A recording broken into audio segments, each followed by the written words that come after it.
So hello aspirants, myself Said Rasool, Faculty of History. I've been teaching in different institutes including Ekam IS Academy. So in this session, we were discussing UPSC Civil Services Prelims. మనకంటే మనం ఉదయం జరిగింది prelims exam. So GS పేపర్లో respective subjects నుంచి questions రావడం జరిగింది. So ఈ సెషన్లో since it's a live session we were discussing question paper. As far as history is concerned, I'll be going to take up the history part. So when we analyze the question paper, to be specific, we were discussing questions set B as far as history is concerned. The other subjects we have set A and set D. Now please keep in mind set B. So when we analyze history question paper in 2025, I found it's an moderate questions. So అంటే మనకు toughest questions ఉంటాయి, moderate questions ఉంటాయి, easiest questions ఉంటాయి. I would say moderate in nature. So from history we found this year for about 18 questions. Aspirants everyone knows like know the respective subjects into questions ఏవైతే వస్తుంటాయి like we generally the number would be varied, say like 2022 కానివ్వండి, 23, 24 and 25. So this year civil services prelims history 2025 lo like we found for about 18 questions. Out of 18 questions, 6 questions from ancient, 3 from medieval and 9 from modern. So with this background we'll start the respective questions, right? So 21st question, set B. I repeat, set B, 21st question. Set B. So 21st question, consider the following statements about Raja Ram Mohan Roy. So this particular question we generally discuss in the classes under the tag called socio-religious reformation movements. Socio-religious reformation movements, one of the key areas for all competitive exams including UPSC. So under socio-religious reformation movements we have Hindu reformation movements, Islamic reformation movements, Sikh reformation movements and Parsi reformation movements. So this particular question is a very direct question from Hindu reformation movements. At least like half a dozen reformation movements you might have studied. So అందులో మనకు ఒక reformation moment వచ్చేసి మనకు Hindu reformation మూమెంట్స్లో భాగంగా Brahmo Samaj. So we have Brahmo Samaj, we have Arya Samaj, we have theosophical society, we have Ramakrishna moment,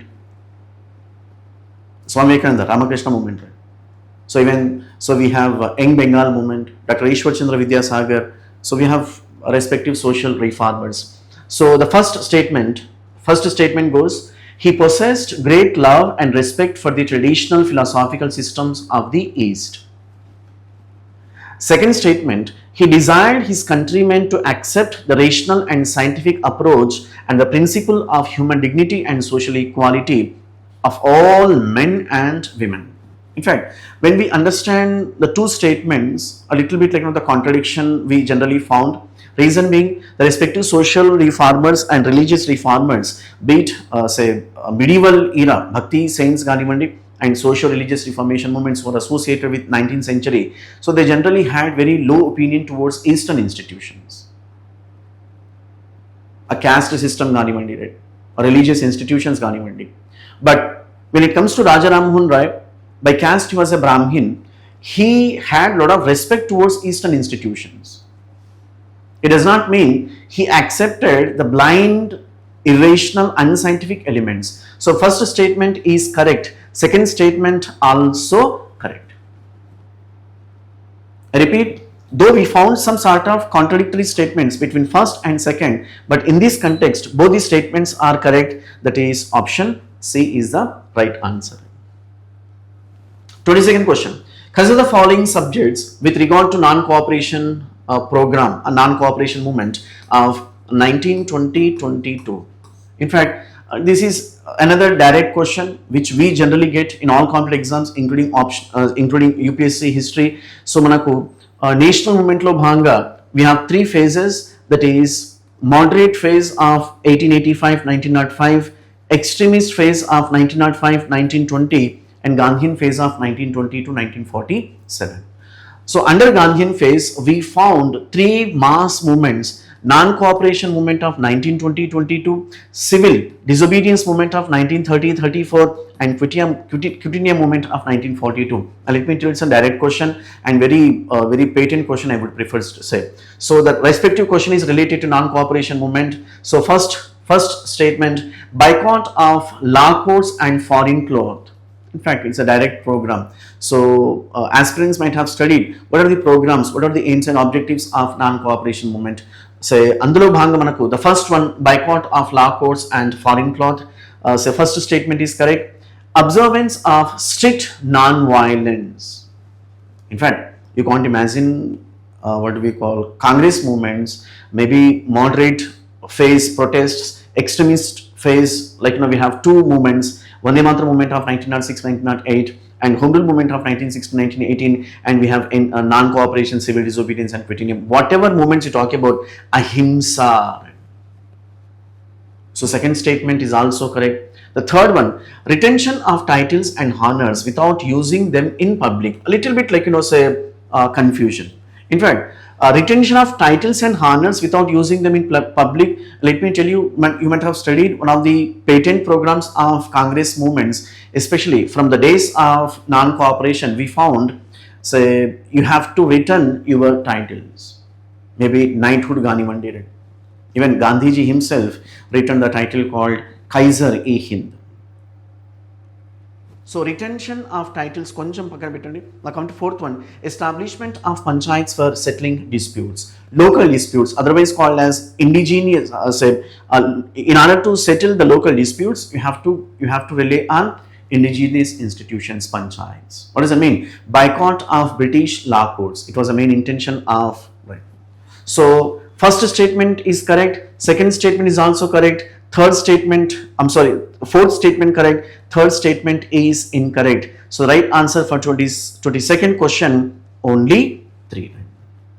Now come to the third statement. In third statement lo bhanga, you have to return, what do we call, the British titles, or boycott the British titles. On few occasions we found titles were returned to British government, especially as part of non-cooperation movement. You might have studied, as part of non-cooperation movement, Rabindranath Tagore, as part of what do we call, Jallianwala Bagh massacre, Rabindranath Tagore returned his title called knighthood. So third statement is incorrect. The remaining statements are correct for 22nd question. I repeat, for the right answer for 22nd question, option C, only 3. 3 statements are correct. 23rd question, it's a direct question related to medieval Indian history. The irrigation device called Araghatta. Even when you go through Satish Chandra's medieval India, you get the same word and the same what we call meaning. The irrigation device called Araghatta was option A, a water bag made of leather pulled over pulley. Incorrect. Dani manam sakhi antam. Second option B, a large wheel with earthen pots tied to the outer ends of its spokes. The third one, a large earthen pot driven by bullocks. And the fourth one, a large water bucket pulled by rope directly by hand. In fact, it's a direct question and some factual information. The right answer is option B. In fact, Araghatta, some sort of irrigational device we call it, which we found widely in ancient and medieval ages. Some sort of modern mortars we call them. Araghatta. 24th question. Who among the following rulers in ancient India had assumed the titles Matta, Vilasa, Vichitra, Chitta and Gunabhadra? It's a direct question. We generally instruct aspirants focus on titles as far as political history is concerned, titles, respective battles and all, like manam proforma lo bhanga titles untai. So right answer, option A, Mahendra Varman the first, option B, Simha Vishnu, option C, Narsimha Varman the first, and option D, Simha Varman. So right, this particular question related to ancient India, to be specific, a topic called Pallavas. So Pallavas were the masters of South India in post-Guptan age. In post-Guptan age, North India was dominated by Pushyabhuta dynasty, Harshavardhana. Deccan was dominated by Badami Chalukyans, say, what do we call, Pulakesh II. When it comes to South India dominated by Pallavas, there were so many great rulers in Pallavan dynasty. One of the great rulers happened to be Mahendra Varman, and the greatest ruler happened to be Narasimha Varman the first. Now, keeping aside this stuff, so what is the right answer for this question unapproved? Right answer is option A, Mahendra Varman the first. So Mahendra Varman the first, the prominent ruler from Pallavan dynasty, had so many titles. One of the titles happened to be Matta Vilasa. In fact, you might have studied, he also wrote a drama, a Nataka, we call it Matta Vilasa Prahasana. And another title, Vichitra Chitta. He was a great painter. Chitta, Chitramu, Chitra, like in the Sanskrit and the English version, painting. Vichitra Chitta, the great painter, and Gunabhadra. So these are the titles associated with Mahendra Varman the first. 25th question, another question from ancient Indian history. So it's a direct question, factual based question you call it. Fahian or Faxian, the Chinese pilgrim travelled to India during the reign of Chandragupta II. We generally discuss classes, aspirants shall focus on foreign travelers, on the other hand, the native rulers. We found like the patent questions in each and every exam, like the match the following, and even arrange them into chronological. This is direct and factual information. The right answer for 25th question, option B. The Chinese Buddhist traveler by name Fahian came to Guptan India when Chandragupta II was the ruler, and he stayed more than a decade in the court of Chandragupta II and authored a book called Shokuwoki. When it comes to the little later, we found Huyansang, who was the author of Siyuki, and he came to Huyansang came to India when three prominent rulers were ruling over Indian subcontinent. One among them was Harshavardhana of North India, Pulakesh II of Deccan, and Narasimha Varman the first of South India. So right answer for 25th question, option B, Chandragupta II. 26th question. Who among the following led a successful military campaign against the kingdom of Srivijaya, the powerful maritime state which ruled the Malay Peninsula, Sumatra, Java and the neighboring islands? So this particular question belonged to medieval Indian history, especially early medieval age. We generally discuss in the classes timeline. Early medieval age, 750 AD to 1200 AD. So we found for about 36 Rajput dynasties in North India, Central India and Western India. Out of 36 Rajput dynasties, we have half-Hellenic dynasties. We have Paramaras, Pratiharas, Chandelas. Now come to Eastern India, we have Palas and Senas. Now go to Deccan, we have Rashtrakutas and Kalyani Chalukyas. Come down to Peninsular India, we have Cholas. So the right answer for this question, option A, Amogha Varsha, belong to Rashtrakuta dynasty. Prataparudra II belong to Kakatiya dynasty. Rajendra Chola dynasty. Vishnu Vardhana, Hoysala dynasty. So, chala general question, even common sense based, you can answer. So, take an example of early medieval age. Cholas were the masters of Peninsular India. Not only Peninsular India South, but also the Deccan and Eastern India dominated, and even they also commanded over Southeast Asian kingdoms. And the right answer is option C, Rajendra Cholan the first. He happened to be the son of Raja Cholan. So we generally say Rajendra Cholan the first, say the worthy son of a worthy father, and he was also called as Napoleon of South India. 27th question. Also match the following. Once again, the factual information, say from ancient Indian history. With reference to ancient India, from 600 BC to 320 BC, consider the following pairs. On one hand, Mahajanapadas, on the other hand, the respective rivers. So we found frequent questions, match the following, that is say on one hand name of the kingdom, on the other hand capitals. Besides, on one hand, name of the kingdom, on the other hand, important rulers. Now, this time, on one hand, name of the Mahajanapada, on the other hand, the river banks which are located, respective river banks and all. So, Asmaka located in the banks of river Godavari. It's a very easiest, because the significance of Asmaka kingdom or Asaka kingdom. So totally we found for about 16 Mahajanapadas. Out of 16 Mahajanapadas, the only Mahajanapada which is located in Deccan and South India happened to be Asmaka. Modern Telangana region, Asmaka kingdom. Asmaka kingdom located in Godavari. So if you are like the good at Mahajanapadas, so there was a Buddhist text called Anguttara Nikaya which gives the list of 16 Mahajanapadas. The book says 10 kingdoms are located in Gangetic Basin, like the 2 kingdoms in northwestern India, 3 in western India and 1 in Deccan and South India. Asmaka, Godavari, the right answer, good pair. Kamboja, Vipasa or Vipas, Kamboja, modern say northwestern India or Afghanistan, Pakistan you call it. Avanti, it's the central India, right? But ikkada manaku Mahanadi we found in Orissa and all. Now come to Kosala, Sarayu. So how many of the pairs given above are correctly matched? So first pair is correct, second pair is correct, fourth pair is correct. Right answer is option C, only 3. So in third pair edaitundo Avanti Mahanadi, it's an incorrect pair. 28th question, the first Gandharva Mahavidyalaya, Gandharva music.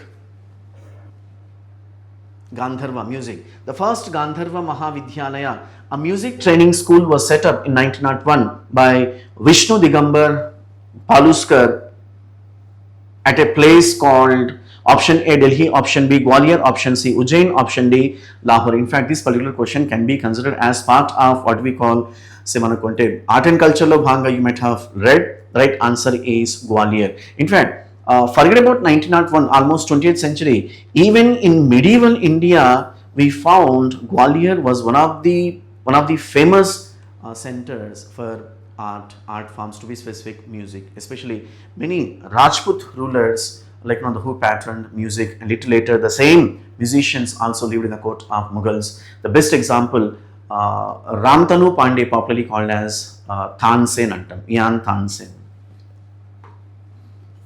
29th question. So 28th question, the right answer is option B, related to art and culture. And 29th question, Ashokan inscription suggests that the Pradeshika, technical terms, Pradeshika, Rajuka and Yukta were important officers.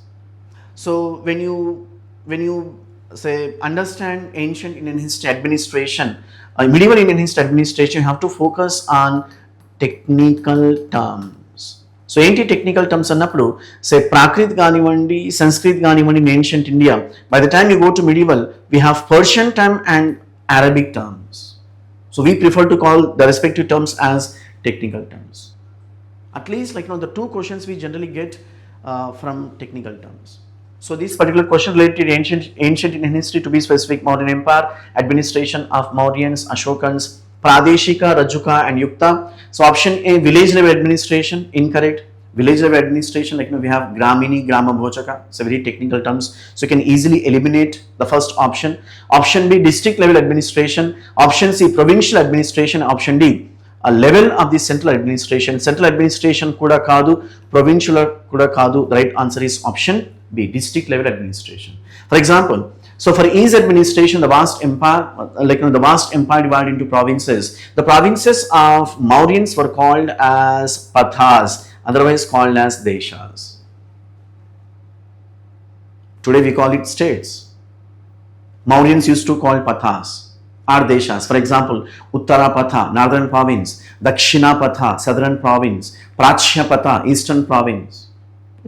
So right answer for 29, and the respective provinces and the heads and provinces, pathas or deshas further classified into districts. Districts were called as aharas. So aharas, districts, where we found Pradeshika, Rajuka and Yukta. So 30th question, Consider the following statements in respect of the non-cooperation movement. Once again the question from non-cooperation movement to be specific. అంటే ఈ సంవత్సరం మనకు ఎక్కువగా so maximum questions we found from modern Indian history. To be specific, national movement. So 30th question. Consider the following statements in respect of the non-cooperation movement. First statement. The Congress declared the attainment of Swarajya by all legitimate and peaceful means to be its objective. Legitimate and peaceful means.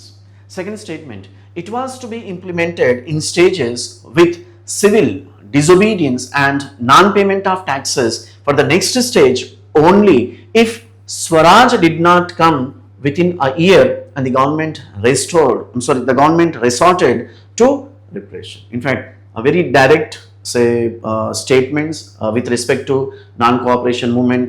So right answer for 30th question, option C. Both these statements are correct.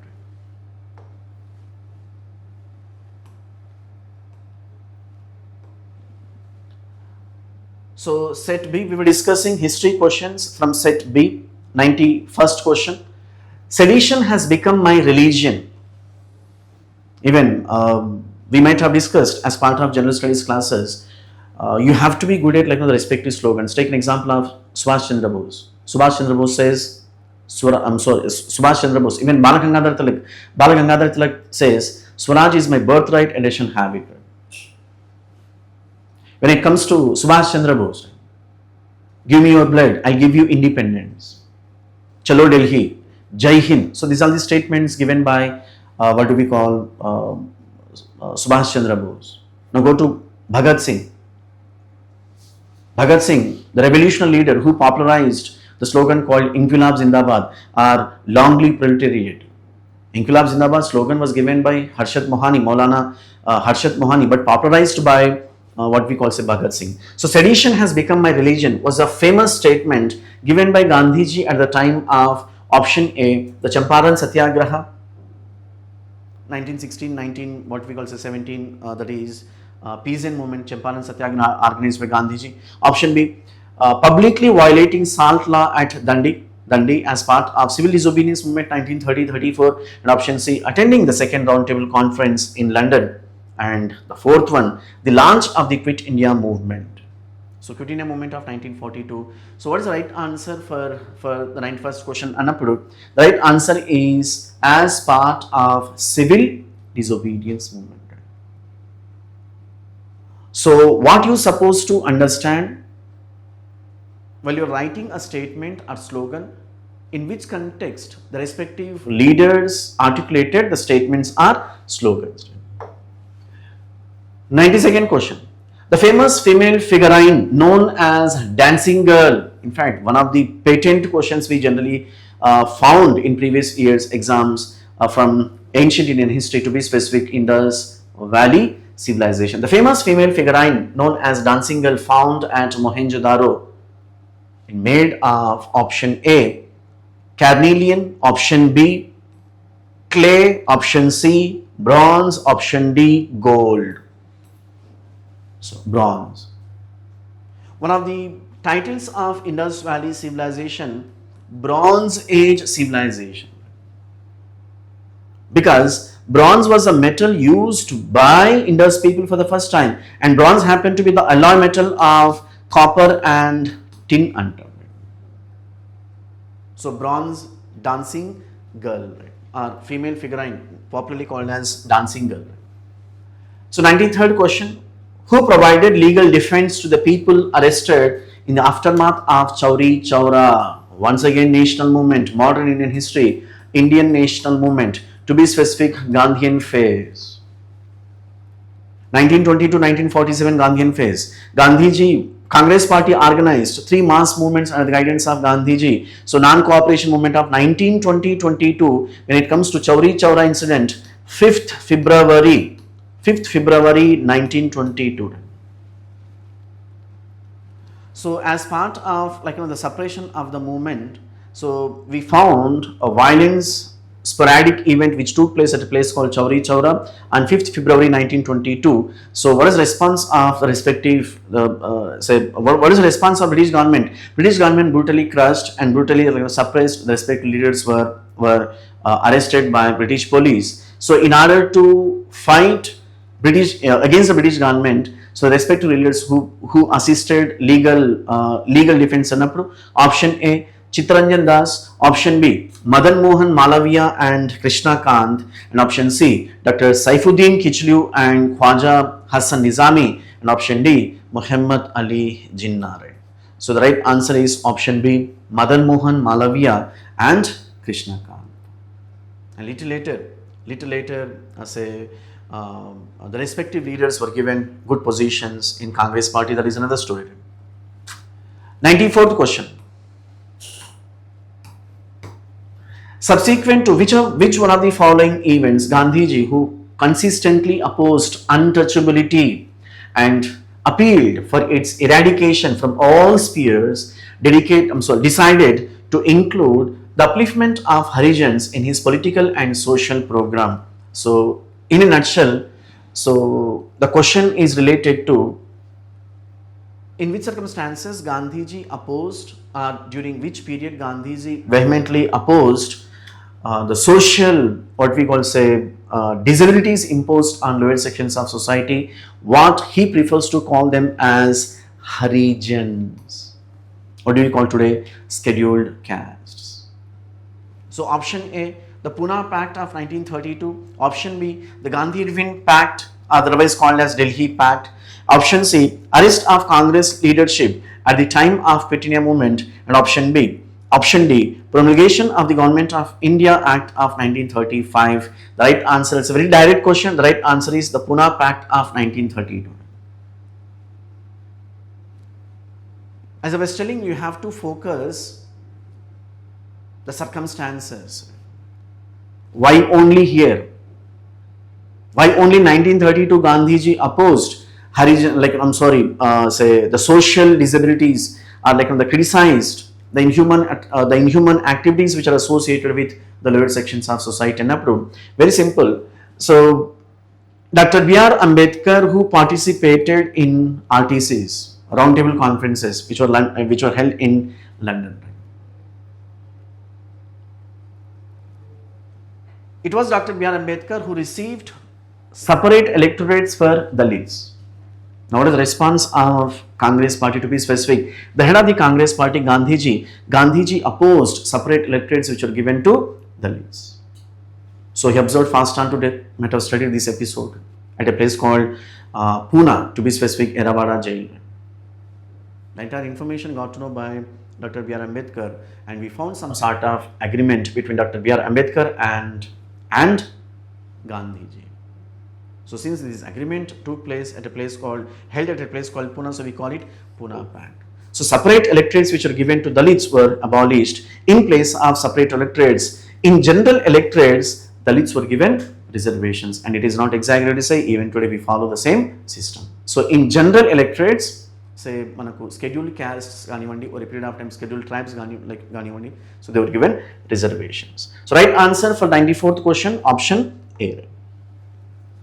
95th question. So once again the question is the question belonged to modern Indian history, to be specific, the first chapter of modern Indian history, that is advent of the Europeans. Right? So 95th question, consider the following fruits or crops, you call them. Consider the following fruits. First one papaya, second one pineapple, third one guava. How many of the above were introduced in India by the Portuguese in the 16th and 17th centuries? 16th and 17th centuries annappudu. So Portuguese East India Company, when we observe advent of the Europeans, we have Portuguese East India Company, we have Dutch East India Company, we have English East India Company, Danish East India Company, and French East India Company. So the respective crops introduced by Portuguese East India Company in 16th and 17th centuries, the right answer for this question, option C. Even when you go through previous year question papers, we also found the same question, but with a little bit rephrased one. Papaya, pineapple, guava, and even we also found the so-called tobacco and all. Adi manaku very context lo. The respective fruits introduced in India by Portuguese East India Company From which one of the following continents అని అడిగాడు. So we have American continent. American continent. We have two Americas. We have North America and we have South America. So respective fruits introduced on Indian soil by Portuguese from American continent. 90th question. Who among the following was the founder of the self-respect movement? Self-respect movement. In fact, it's a very easiest and direct, the factual based information. Once again, the question is related to modern Indian history. So there is a topic called caste movements, otherwise called as anti-Brahmanical movements. Anti-Brahmanical movements lo bhanga, for our convenience and exam point of view, so scholarly convention, anti-Brahmanical movements broadly divided into two categories. Anti-Brahmanical movements organized by Dalit intellectuals or Western educated Dalit scholars. Anti-Brahmanical movements organized by the Western educated intermediary castes. But intermediary castes, you also call them backward movements, right? Intermediary caste movements lo bhanga we have self-respect movement. Over a period of time, self-respect movement, like we call it as justice movement. And over a period of time, justice party, Dravida Kalagam, like the episode it goes. Who among the following was the founder of the self-respect movement? Option A, Periyar E.V. Ramaswamy Naikar. Option B, Dr. B.R. Ambedkar. Option C, Bhaskar Rao Jadhav. And option D, Dinkar Rao Javalkar. The right answer, it's very easiest and factual based question. The right answer is Periyar E.V. Ramaswamy Naikar. So these are the respective questions which we found from history. As I was telling, we have discussed so far UPSC Civil Services Prelims 2025 history. Very moderate in nature. I would say very moderate in nature. Reason being, even like when you have a little bit like information and content with conceptual clarity, you can easily answer such kind of questions. Right? So right, it's all about the remaining what we call say the questions, the remaining subjects that will be dealt by the other faculty members. Thank you.